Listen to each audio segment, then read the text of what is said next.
Being peaceful is what your higher self wants. It's what transforming your life is all about. And any thought or any belief that you have that keeps you from peace in your life is one you want to discard, no matter how long you've had it or how much you've cherished it or what the tradition is in your family or in your country. If it doesn't bring you peace, then you don't need it. Judge not. If you see someone who is very different from you in physical appearance or in age or in economic status, use your mind to send them love rather than a judgmental thought. We have so many of those judgmental thoughts when we see someone who is older, when we see someone who is younger, when we see someone who has a different custom than we have, when we see someone who wears different jewelry or has body decorations or something that we don't go along with. When you see someone like that today, whoever they may be, whether it's someone who is begging on the street or whether it's someone who is wearing a certain kind of clothes or acting in a certain way as you're driving, try not judging them and just seeing the unfolding of God in them. Try sending them love rather than judgment.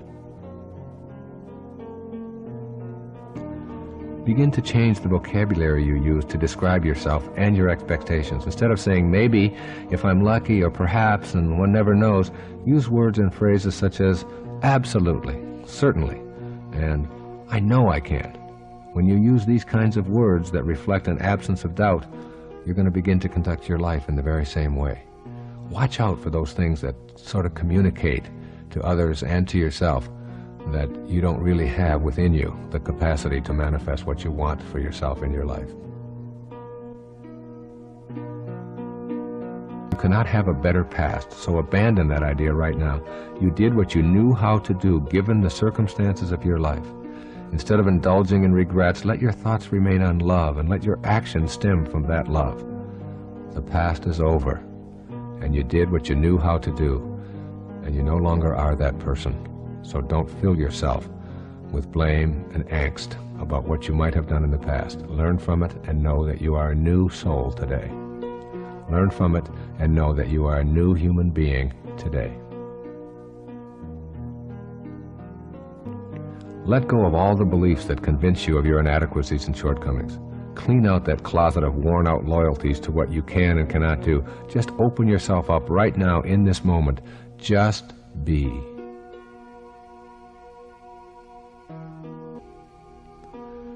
Spend a day silently reciting the word love whenever you encounter another human being. This practice has such a positive effect that you may choose to use it as a silent background mantra throughout your day. Just repeat over and over inwardly, love, love, love, and just say it. If you say it 100 times, you're going to begin to feel the expression emanating and radiating outward from yourself. Make an attempt to shift your career objectives from self-absorption to a calling. Use your talents and your special interests to fulfill your service with your calling. Your life work will take on a dramatic shift toward abundance, and you're going to begin to feel that you are on purpose. You have a calling. You are here for a heroic mission. Think of everything that you do in this day as a part of that calling, and you'll begin to rid yourself of some of the extraneous kinds of things and judgments that you have about your life. Be still and know. These 4 words will help you get past striving and help you get to know the bliss of being here now. When you allow yourself to be still, you will understand the futility of constant striving or chasing after more. Keep those 4 words in mind today. Be still and know. Notice the acts of kindness that other people do rather than their wrongdoing. We're all good and decent and loving souls, but we occasionally get lost. When you can focus on the good in another and hold that in your mind, you're acting from your higher self. And this is called transforming your life. Spend special moments in awe of the miracle that life truly is. Awe is the loving appreciation for God's work in the presence of the divine intelligence. Be in awe.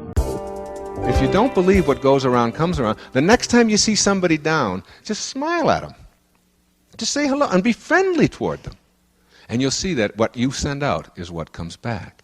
Now that law of the universe is so powerful that it affects every cell in your body. Every cell in your body. When you look at one cell in your body, ask yourself what makes the cell work. What makes a cell in your body work? Do you know what makes one individual little cell work?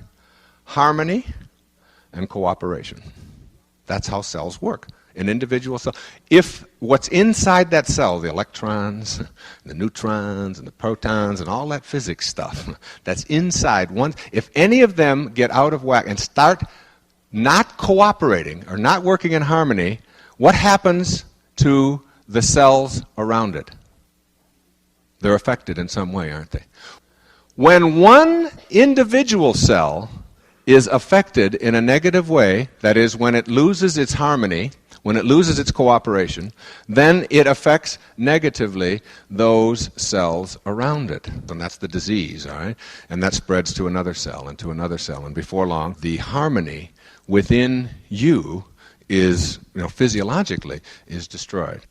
There's two kinds of energy, supposedly, in every cell. One is the physics energy. Shirley MacLaine talks about this in her wonderful book, Out on a Limb. I recommend you read it. She talks about the physics of what is energy within one cell. And then that there's another kind of energy within a cell that scientists and physicists and chemists, none of us can figure out what it is, but it is what makes the whole thing work. They just call it the source. And that source, the nearest they can get to is love, or cooperation, or harmony, what we call love, which is just love. It's just cooperating and being in harmony with. All right? That's what love is. And that is what makes every single cell work. And when one doesn't work right, it affects the other cells. Now, for a minute, just for a minute, think of yourself as a cell, just as one big cell, okay? Now, one of us as a cell goes out of whack, goes amok, doesn't work right in some way. Does it affect those around us? One cell gone wrong can affect all the other cells around us. It's just a growth process, seeing bigger and bigger cells. But when you think about the entire size of our universe, which is endless, which we can't even begin to comprehend what endless means, and uncaused causes and so on, then you are as big as one of those tiny little cells inside of you. And if you go amok in some way, then you affect those around you. And if our planet, which is just another cell in billions and billions and billions of other cells, if our whole planet goes amok, that is, if we store up enough weapons and we do enough killing and we have enough hate, and as a people we do that, then we will not only affect everything down to that tiny little cell, but all the cells in our planet, in our universe, and it will go on forever. See, I have taken to sending out ICUS, a copy of my parable.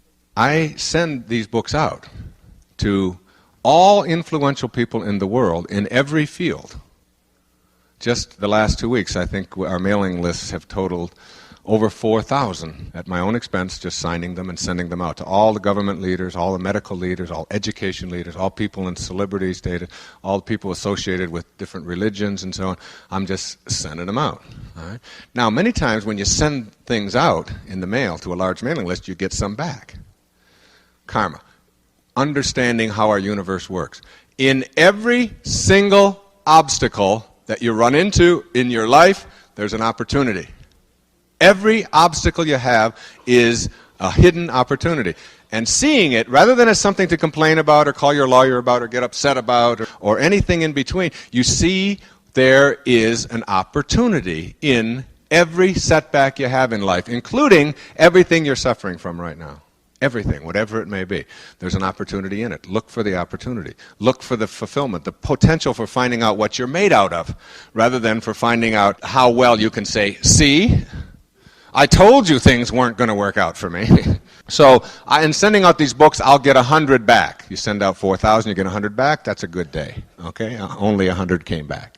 Now, most people who send things out free and get some back say, well, this isn't working. I'm getting these back. I get 100 back and all that. To me, it's like, how can I find that person? This is a test. To me, that's a test from the universe to say, what are you made of? You're just going to give up and not find that person? Or are you going to go look for that person, because that's to find out what you're made out of? And that's what I do with all of that, and have always done. And somehow just knew to do that. When it's somebody says no, it's how can I figure out a way to go around that no? Rather than I think that they're right, I'll just give up. It's always how can I get around that? able to perform miracles and attract miracles into your life, you have to purify this temple that you live in. And your temple, the temple that you live in, is something that was intended into this universe with perfection. And any energy that comes into it, like yesterday I demonstrated the impact of aspartame and saccharin on the body. In 1,000 out of 1,000 cases in the eye of the eye, Hawkins describes how it doesn't make any difference whether the person knows or doesn't know. Whenever you put that artificial substance into your body, you are weakening your body.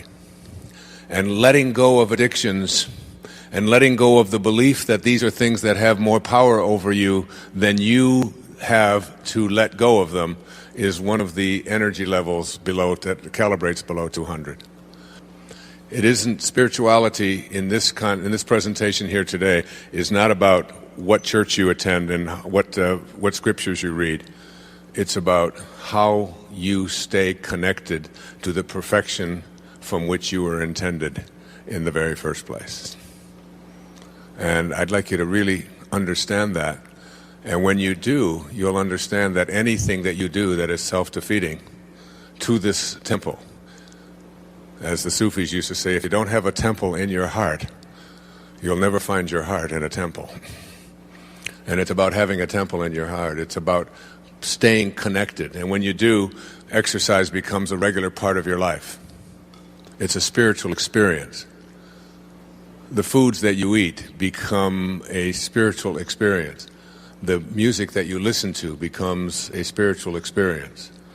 The books that you allow into your home, the programs that you allow to be on your television set, the kinds of ideas that you read in newspapers.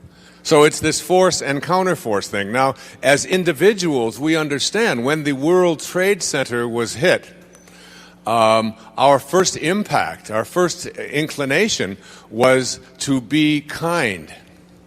What can we do? And you saw people donating blood. We had more blood donated in the first few hours after that than they had to tell people to stop doing it. They had people getting into their fire trucks in Iowa and driving them all the way to Manhattan. They had people going into burning buildings and taking people out. Our whole sense of compassion, because compassion is one of the highest energy levels that you can reach. It calibrates around 470. That when you have compassion in your heart for those who are operating or living at lower levels. And I remember the story that I heard shortly after the World Trade Center disaster, and it was of grandfather talking to his grandson. And the grandson was looking up at his grandpa, and his grandpa said, he said, I feel as if I have two wolves barking inside of me. He said, the first wolf is filled with anger and hatred and bitterness and mostly revenge. And then he said, I have a second wolf barking inside of me who is filled with love and kindness and compassion and even forgiveness. And the grandson looked up at his grandpa and said, which wolf do you think will win, Grandpa? And his grandfather responded, whichever one I feed. And we have to look at what we feed internally in ourselves. When Einstein reminded us that until we come up with an alternative to using force as a way of resolving our disputes, we are doomed as a people to destroy ourselves. We'll destroy ourselves. The weapons that we have put aside in order to resolve our disputes cannot even be used. Because if we explode them and the wind changes, it blows back on us the very thing that we are attempting to put onto our enemies.